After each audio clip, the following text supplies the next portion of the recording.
كان قلبه حاسس إنه هيموت. كتب نعي نفسه الصبح ومات بالليل، ولا كأنه كان عارف إن دي آخر كلماته في الدنيا.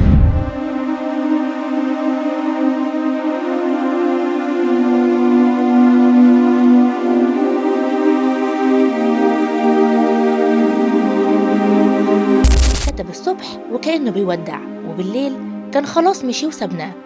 الحزن خيم على بني سويف بعد وفاة الدكتور محمد يحيى، أستاذ جراحة العظام بجامعة الأزهر، اللي صدم الكل بمنشور مؤثر نشره على حسابه الشخصي قبل وفاته بساعات كأنه بيودع الدنيا رسمي. نشر الدكتور محمد يحيى قبل ما يموت بساعات رؤية شافها كانت بتأكد وفاته.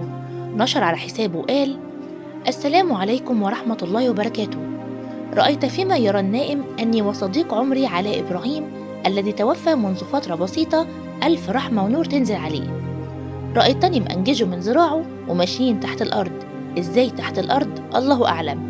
ولقيت مجموعة من الناس واقفين، لما شافونا سألونا: كنتوا فين يا جدع انت وهو؟ ده النبي عليه الصلاة والسلام كان ماشي من هنا ووزع علينا بإيده كوبايات مية نشربها. لقيت علاء وشه اتغير.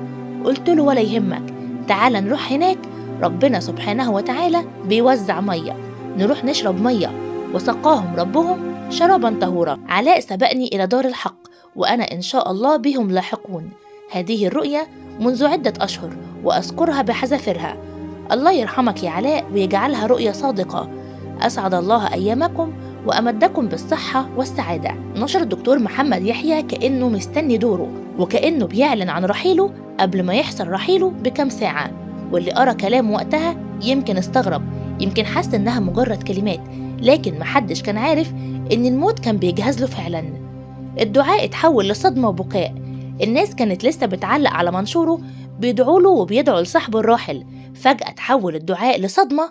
الدكتور محمد مات. الخبر انتشر بسرعة البرق، والوجع لكل اللي عرفوه أو حتى شافوا كلامه. سابنا بس شرب من إيدين النبي عليه الصلاة والسلام. كتب إنه كان عطشان بس قالوا له ملكش نصيب دلوقتي، لكن هو دلوقتي خلاص شرب من إيدين النبي زي ما حلم وزي ما حس بقرب الموعد. كتب فودع، حلم فرحل، وساب وراه 1000 سؤال. كان قلبه حاسس، لكن هل كان مستعد؟ طب إحنا مستعدين؟ رحمه الله وأسكنه فسيح جناته. إن لله وإن إليه راجعون.